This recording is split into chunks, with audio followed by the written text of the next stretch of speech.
Lord forgive me for this trap shit. Sergeant Smack making backflip. Telly Hank did with the action. With the vital speaking Spanish. Frank Matthews, how I vanish. Poof. Came back like I'm King Tut. Gold BBS is on a beamer. When Fat Cat was 10 queens up. Ball off the profit, not the re-up. Fly like Puerto Rican Jesus. Uptown like I'm Baby May. Just caught a touchdown from the bay. In the early 2000s up at Death Row, nigga, they was like already on that. They was already on that. They was on that like a motherfucker. No doubt. I'm surprised they didn't try to sway the story on Bountry. And I never forget when Bountry slapped the shit out of Suge, right? Mm-hmm. Well, remember when Suge was promising that $1 million? See, niggas don't know what's going on. Yeah, niggas know what's going on, right? Dude, rock the spray, your back in the neck. Tell your wife in there. Look, hey, Bountry, your wife in there. That's Rock's wife.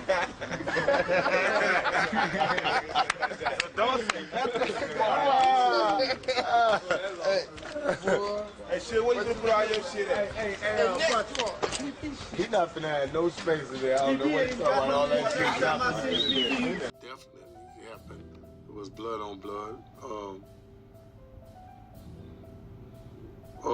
A dude.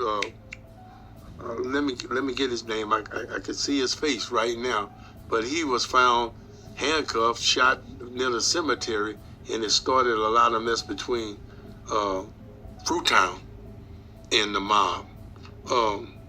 Buchanan, Vincent Buchanan, he was killed. There was some blood stuff. But y'all need to know the truth to why this happened. There was some incidents that are going down with this dude named Vincent Buchanan that got killed. And they believe that Bountry, Reggie, and Suge had something to do with the death of Vincent Buchanan for whatever reason. So there was a little beef going back between some Fruitown dudes, Treetop dudes, and then Bountry and them, the mob dudes. A guy from another neighborhood, from Swan, so they call him, but he grew up with us, Dave, is the one that allegedly, and he's dead, so that's why I can speak on that, has something to do with the death of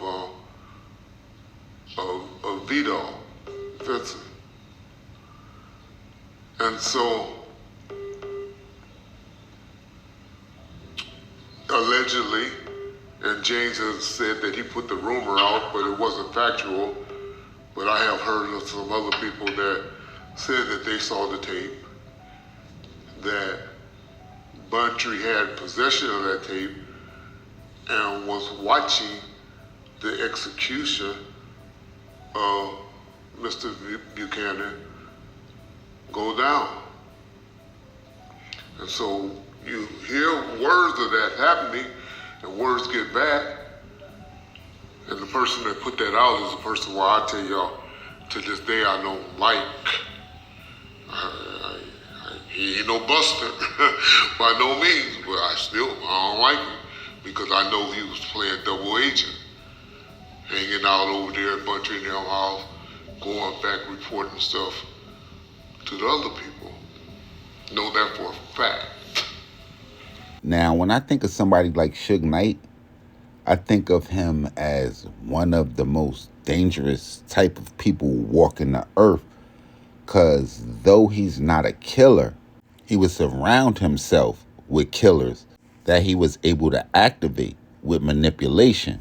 Then on the other hand, I think about him in a different light when I read comments like the one he would tell to the LA Times about the impending gang war surrounding him and his associates at Death Row Records, saying, "This feud that they say is going on has nothing to do with me.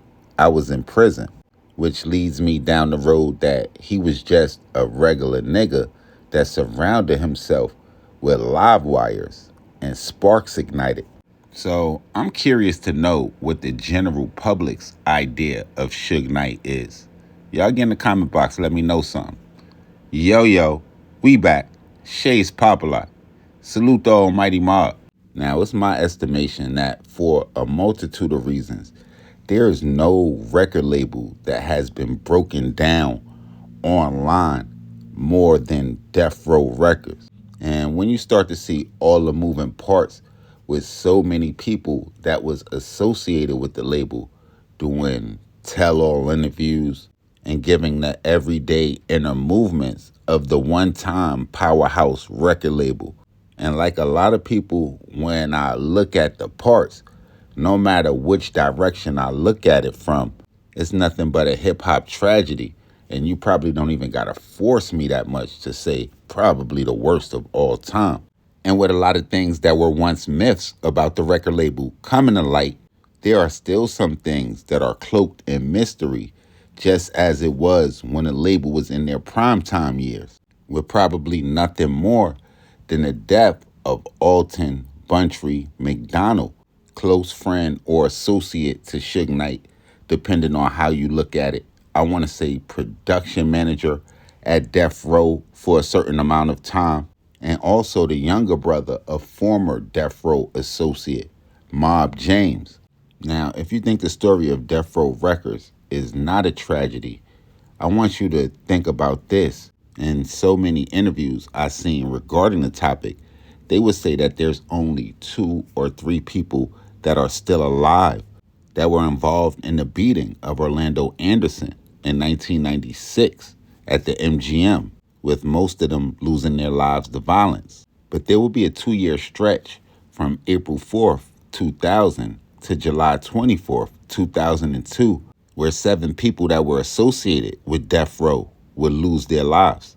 Now, Bountry was a well-respected member of the MOBB Pirus, one of the 3 eventually warring sets of the Bloods that would be connected to Suge Knight and Death Row Records. In an interview, his older brother, MOBB James, would explain how he found himself at a time in his life where he felt like he needed to split from Death Row Records. But his younger brother, who had recently returned to the streets from being locked up, would almost essentially take on the same position that he had at Death Row Records, pointing out, though, that they were from the same set of MOBB Pirus, Bountry would find himself with a more aggressive group of the set, where just like a lot of cases, the younger generation would have less of a something to lose attitude.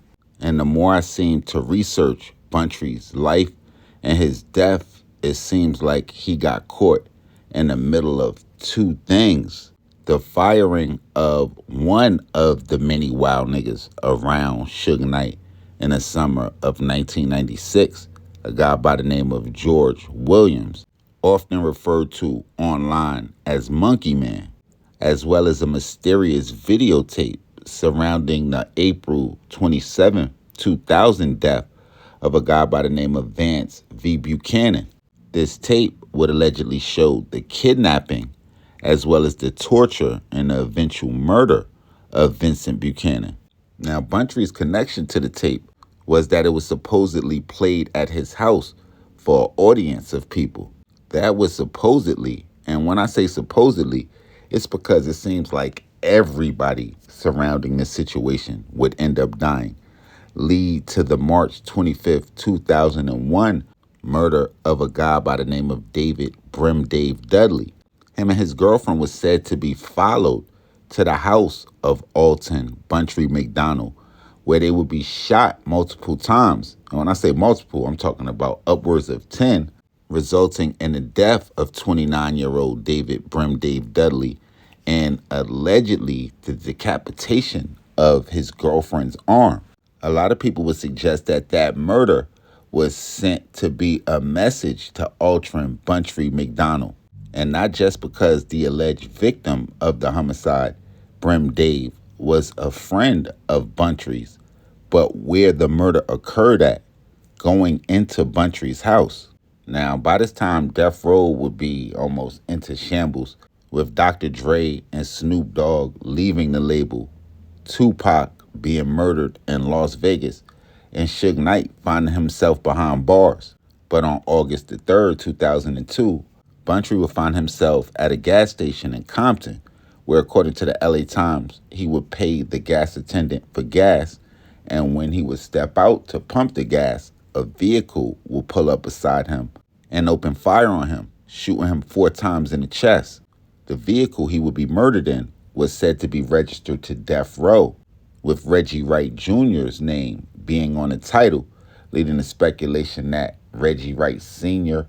was a person in the vehicle with Bountry, an accusation he would go on to refute in several interviews, while saying his son, Reggie Wright Jr., was actually trying to get the vehicle back from Bountry, as, like I stated earlier, by this time, the label had begun going through hard times. The war would even continue after Bountry's demise. 2 months after his death, on June 7, 2002, a guy by the name of James Scar Daniels would be shot and killed in Compton, with detectives saying that they believed that it was a retaliation for the murder of Alton Bountry McDonald. People will also link Bountry's death to Suge Knight, with a rumored reported payment of $1 million being owed to Bountry from Suge Knight. So with the mysterious videotape, a $1 million payment being owed, with Tupac's murder being solved very recently, this is definitely probably the next top mystery associated with Death Row Records. Now, y'all make sure y'all hit the red bell and subscribe button right under this video so y'all know when this real trill spill shit is dropping. Y'all get in the comment box. Y'all let me know what cities we need to go to, what stories we need to tell, what we missed, what we got wrong, all of that. Make sure to tap in directly. Instagram, Twitter, POP_A_LOT. And until a re-up, y'all know the rules. Shay's Popalot. Salute the almighty mob.